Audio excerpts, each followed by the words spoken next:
Okay, so we have the next presentations from Alliance Dr. Mohan High School from Los Angeles.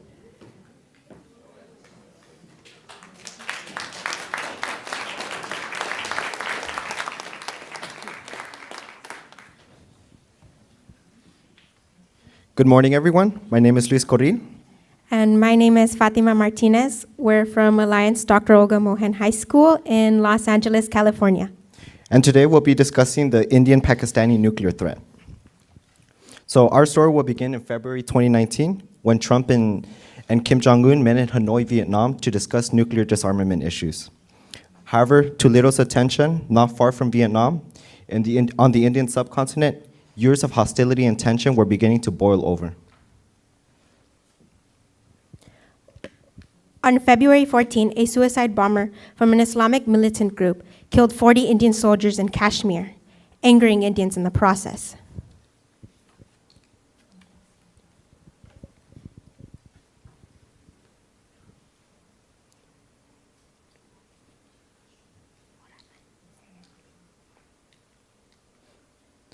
"12 days later, in response to the deaths of these 40 Indian soldiers, India carried out airstrikes in northwest Pakistan under the pretense of targeting militant bases. Pakistan, however, refuted this claim, arguing instead that India targeted trees. In addition, Pakistan, while defending its airspace, shot down an Indian warplane, further angering the Indians in the process. Tensions boiled over as India and Pakistan threatened each other to launch missiles. All-out war between India and Pakistan was averted thanks to intervention from the international community, a remarkable accomplishment, considering that an upcoming election in India has forced the Indian Prime Minister Modi to take a hardline stance against Pakistan. Regardless, the situation remains tense and volatile. So why is this region of the world such a hotbed of hostility and turmoil? Well, to answer this question, we must trace the history of the Indian subcontinent back to its partition.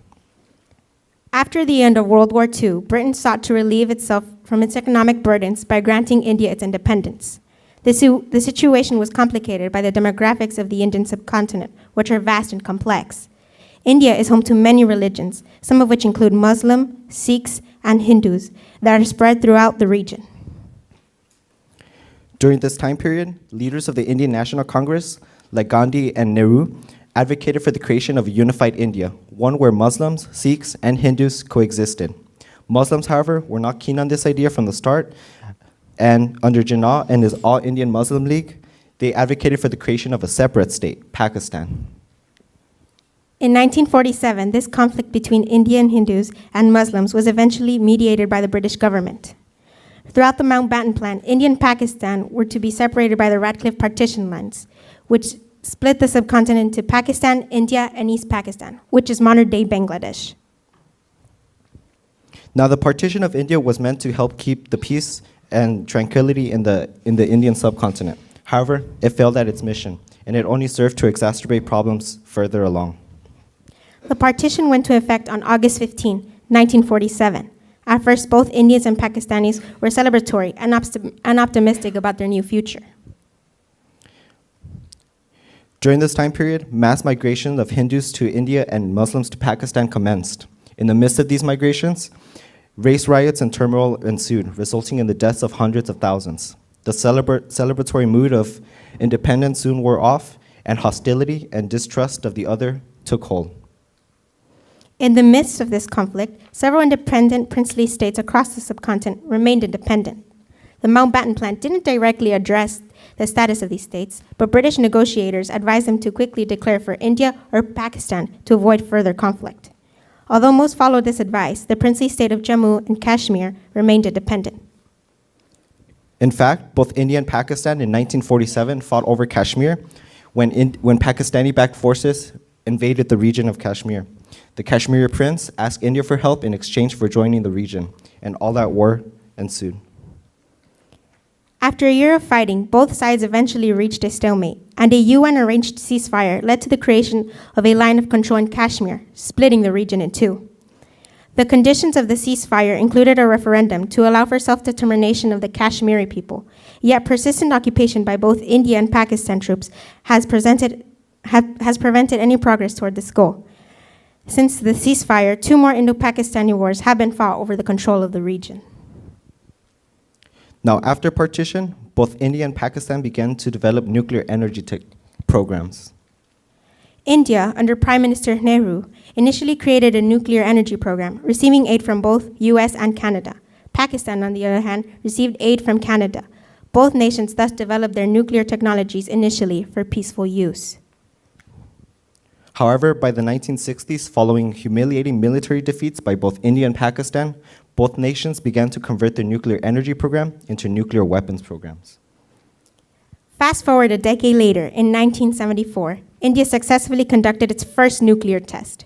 And in response, Pakistan, not one to be left behind, ramped up its own nuclear weapons program.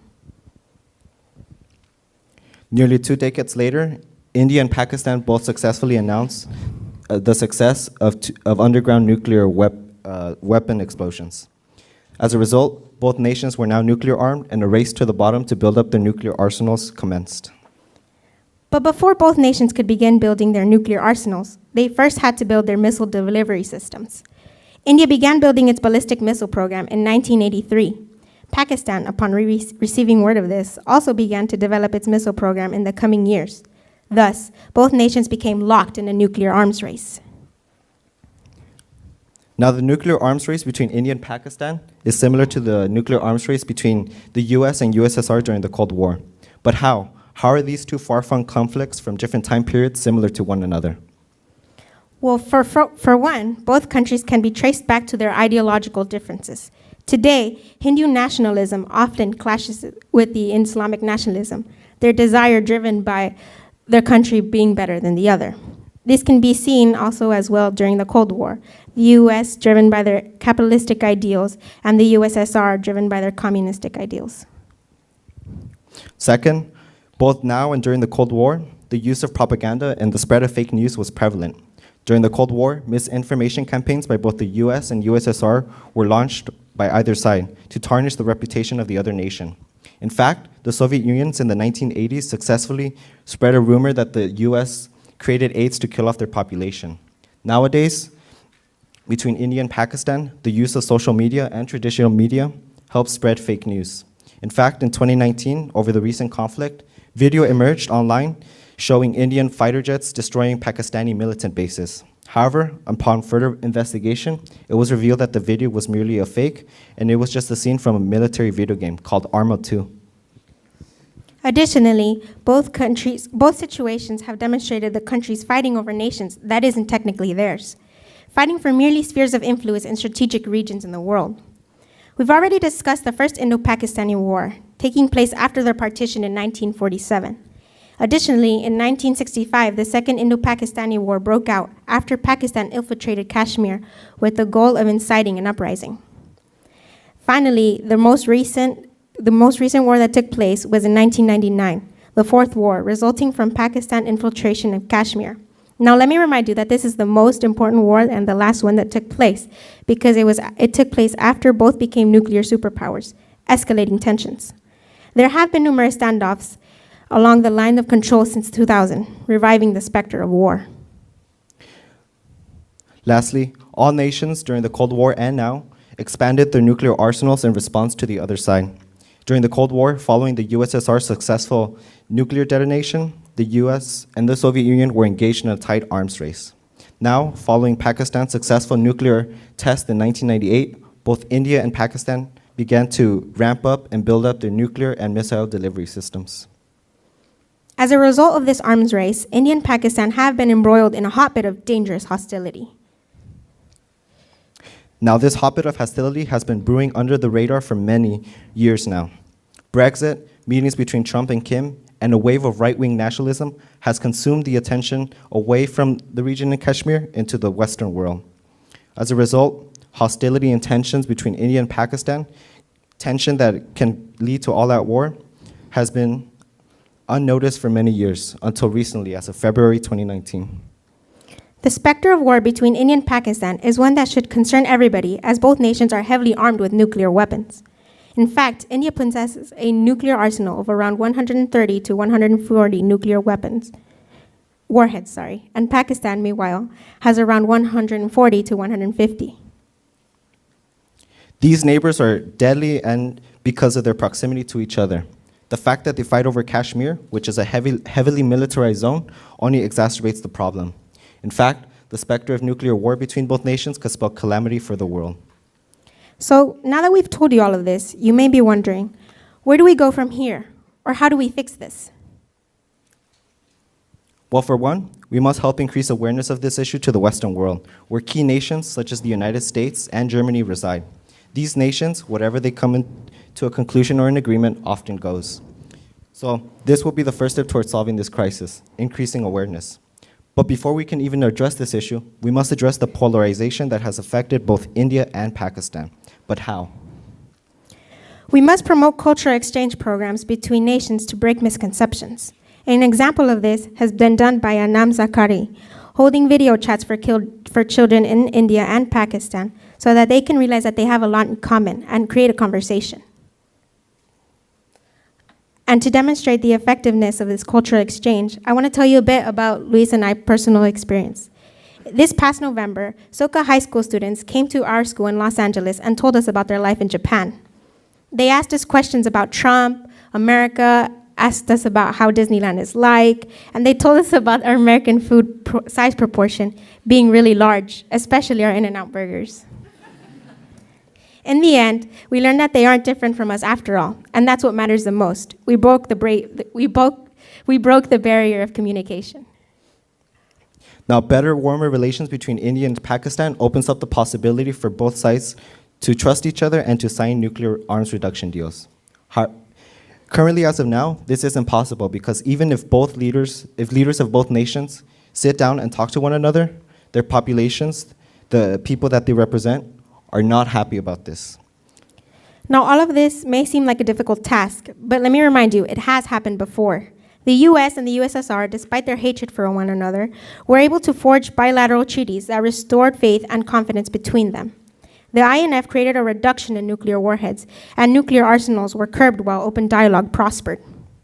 The success can be replicated again, thus demonstrated throughout history, and an example of this is the Indian-Pakistan Non-Attack Agreement, signed in 1988. Both promised to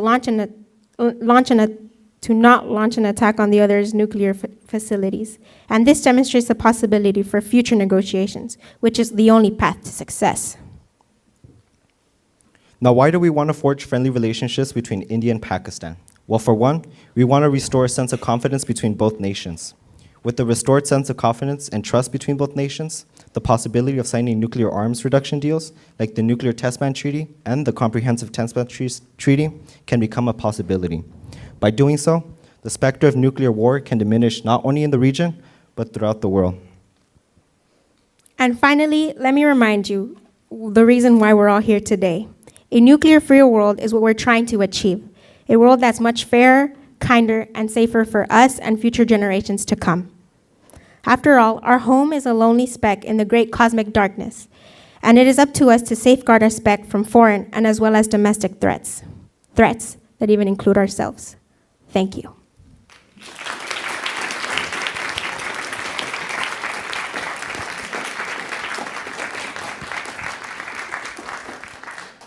We'll take any questions if there's any.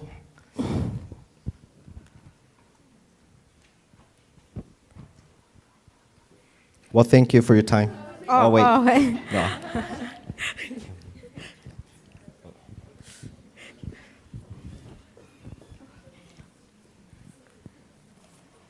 Thank you for a good presentation. I was so impressed. And I have a question. Why do you focus on especially India or Pakistan? Well, we focused on this issue because that's the region where where the likelihood of a nuclear war is most possible. And the reason why this is so is because they're close to each other, and years of history and tension between both of them is not in a good situation right now. Yeah. Thank you.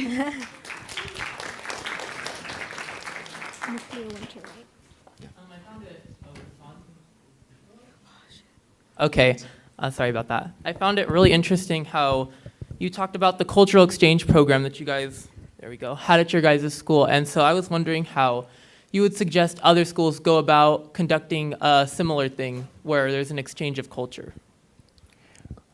Here in the U.S. or? Yeah, just implementation at any school, really.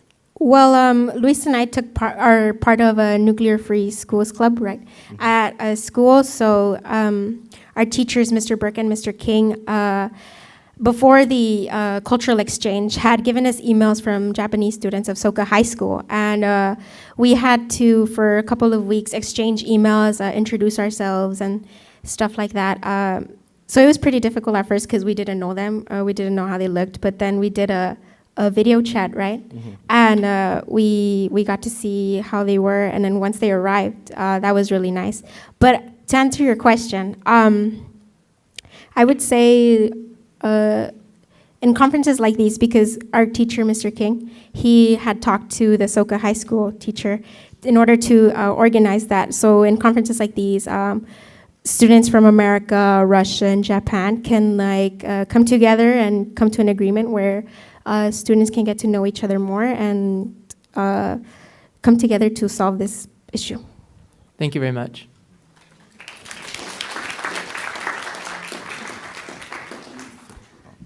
Thank you very much for the presentation. It was very interesting and enlightening, and I'm glad you chose that region to highlight the genders. I just want to maybe add a little bit to your presentation. The possibility that a military exchange between the two countries can turn into the exchange with the use of nuclear weapons is quite real. Yeah. And there has been a study by the International Physicians for the Prevention of Nuclear War that specifically looked at the scenario of a possible exchange between India and Pakistan of a limited number of nuclear weapons. And using the scientific data, computer modeling, they basically assessed the impact that it would have not only on the region, but on a global scale. The study is called the Nuclear Famine, and I would recommend you to look into it. Basically, the conclusion of the study that at least 2 billion people would be affected. Yeah, we actually did research on that, Yeah. if both countries were to go to a nuclear war at any moment, nuclear winter would strike, and a lot of people would starve to death, not only affecting both countries, but it would also affect everybody globally. And I just want to add that during the 70s and 80s, scientists like Carl Sagan were discussing the possibility of a nuclear winter. And so this has been in the discussion for a long time, not just recently. Thank you. Thank you.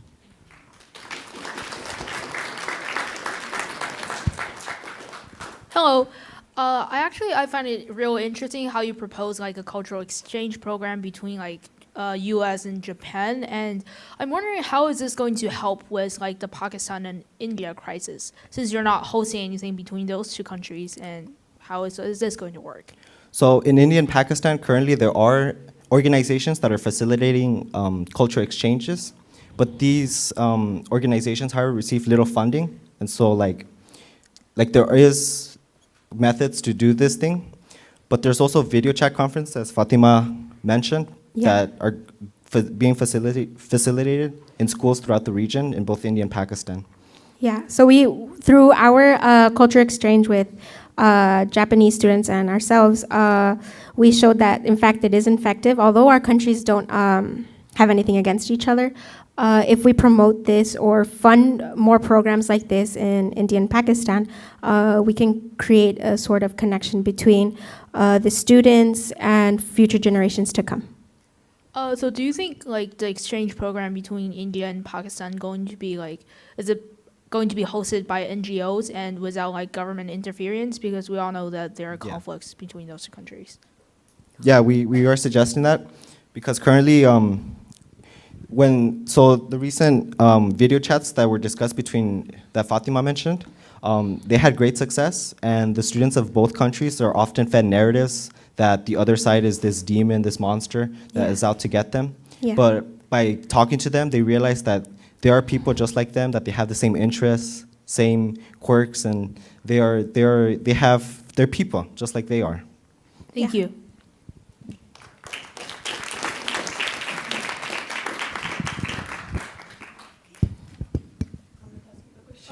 Okay, thank All you for right. your time. Thank you.